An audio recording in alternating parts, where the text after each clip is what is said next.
Nagka-tensyon naman sa isinagawang demolisyon sa Dagat-Dagatan, Caloocan City. May ulat on the spot si Chino Gaston. Chino?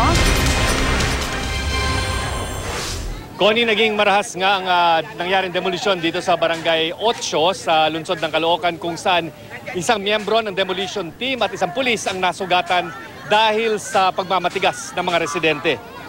Umulan ng bato, bote at mga pana sa mga pulis Caloocan at tumulong sa ginawang demolition sa Barangay 8 sa Caloocan City. Hindi agad mapasok ng mga demolition team ang lugar dahil sa barikadang itinayo ng mga residente. May nagpaputok pa ng baril, kaya ilang miyembro ng demolition team ang pinaniniwalaang nasugatan at tinamaan ng balang isa sa kanyang bewang. Isang pulis naman ang tinamaan ng bato sa ulo. Sinubukang habulin ng mga pulis ang taong nagpaputok ng baril pero hindi na ito inabutan ng mga rumespondeng tauhan ng Caloocan SWAT.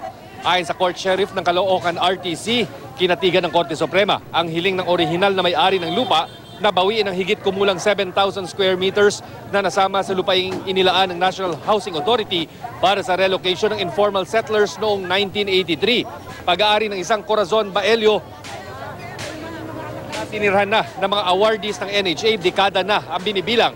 Nananawagan ng mga residente kay incoming President Rodrigo Duterte na bigyan sila ng ayuda. Wala naman daw relocation ang inialok sa kanila kaya illegal ang demolisyon.